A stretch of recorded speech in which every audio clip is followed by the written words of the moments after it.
Au chalet, Liam dit à Brooke que le rythme ne fera qu'aggraver son anxiété. Elle est mal à l'aise quand Thomas est trop dans l'image et doute qu'il puisse gérer ses sentiments quand il s'agit de Hope. Ensuite, il y a Steffi et Taylor qui viennent pour elle et Ridge, on dirait qu'ils sont attaqués. Liam grogne sur son téléphone, n'ayant pas encore entendu parler de Hope, et se demande ce qui se passe chez les Foresters. Brooke se plaint d'une autre soirée familiale, Forester à laquelle ils ne sont pas invités. Au manoir Forester, Xand admire le nouveau portrait d'Eric, et son grand-père lui assure que tout ira bien avec Paris. Tu verras. Dans les escaliers, la joie de Steffi Hope est venue pour qu'elle puisse voir de visu à quel point Douglas aime traîner avec son père. Au chalet, Brooke a envoyé un texto à Donna pour voir si elle pouvait faire un rapport d'Eric, mais elle n'est pas là, elle va dîner et jouer avec Hattie. Liam se demande s'ils réagissent de manière excessive. Brooke reste bouche bée à Thomas exigeant la garde de Douglas et le gardant chez Eric aussi longtemps. Non, nous ne réagissons certainement pas de manière excessive. Liam ne sait tout simplement pas quelles sont les intentions de Thomas en ce qui concerne Hope. Brooke pense que tout revient à Taylor, ils sont tous déterminés à réunir la famille Forester, peu importe qui se dresse sur le chemin. Brooke pense que Taylor est revenu pour une seule raison, pour obtenir Ridge, mais il était malencontreusement marié avec elle. Ils reviennent sur le baiser à Monaco et Liam pense que c'était peut-être plus de l'euphorie que de la manipulation. Brooke pense que c'est vrai pour Ridge mais son problème est avec Taylor et Steffi. Au manoir Forester, Taylor et Ridge discutent de Thomas qui veut être le meilleur homme possible. Taylor pense que Douglas est un excellent petit motivateur. Ridge remarque, tout comme Hope. De l'autre côté de la pièce, Hope fait savoir à Finn quel coup cela aurait été s'il l'avait perdu.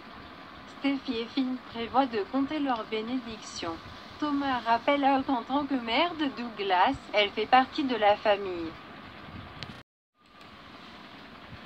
Eric demande à Ridge ce que pense Brooke du fait qu'il soit là sans elle. Ridge explique qu'elle n'est pas venue parce qu'elle n'était pas sur la liste d'invitation originale. Finn souligne qu'il est là avec une famille qu'il a fondée avec quelqu'un d'autre et Eric pense que peu importe l'âge de leurs enfants, ils veulent toujours que leurs parents soient ensemble.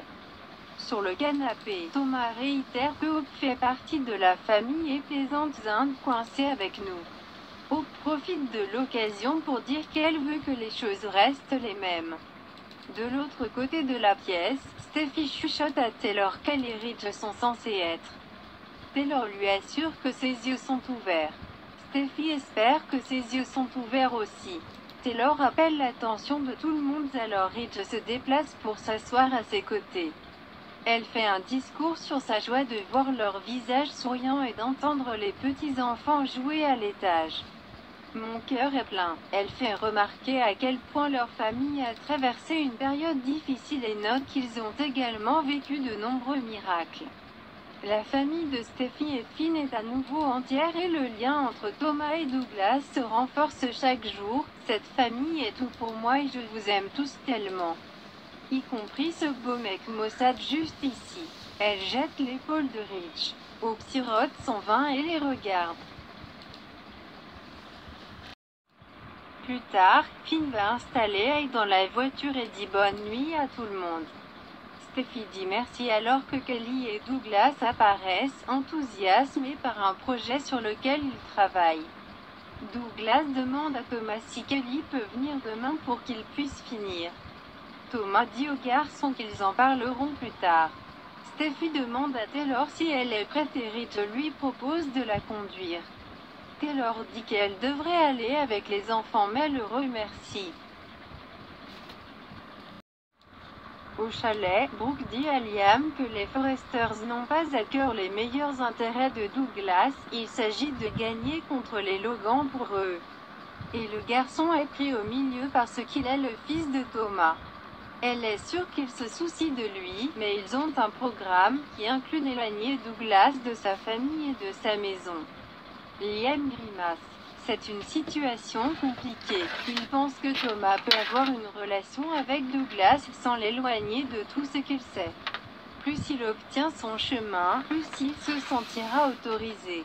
Il ne comprend pas pourquoi Hope ne baisse pas les bras et ne ramène pas le garçon à la maison maintenant.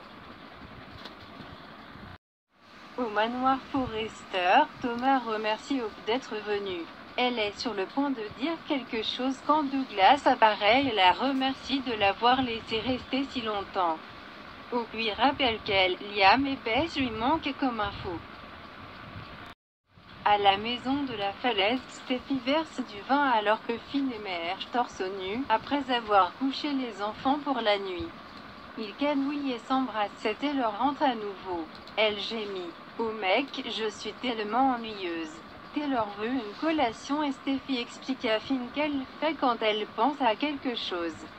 Elle assure à sa mère que ce n'est qu'une question de temps avant qu'elle et Ridge ne se remettent ensemble. Chez Brooke, Ridge lui dit que ça ne vieillit jamais de voir Steffi et Finn ensemble. Brooke peut comprendre pourquoi Steffi ne voulait pas qu'elle soit là avec Taylor. Elle n'est pas blessée, il lui manque juste. Je voudrais vous montrer à quel point. Ils embrassent. Hope arrive à la cabane et Liam demande où est Douglas. Hope dit, toujours chez Eric. Liam proteste, elle a dit qu'elle allait le ramener à la maison. Il demande ce qui s'est passé. Hope crie, Douglas. Il est tellement heureux là-bas en ce moment. Elle s'effondre. Je l'aime et il me manque, mais il a l'air si heureux chez Eric avec Thomas et toute leur famille. Ça ne me semblait pas juste de le sortir de ça. Liam l'apaise, il comprend le dilemme. Ce qui l'intéresse, c'est qu'elle ne perde pas de vue à quel point Thomas peut être manipulateur. Il sait qu'elle a ce conflit et l'utilisera à son avantage, mais seulement si vous le laissez faire. Au manoir Forrester, Thomas regarde une photo de lui, Hope et Douglas sur son téléphone et se met à l'embrasser. Il grimace. Arrête Thomas, Hope est mariée, vous ne pouvez pas y retourner.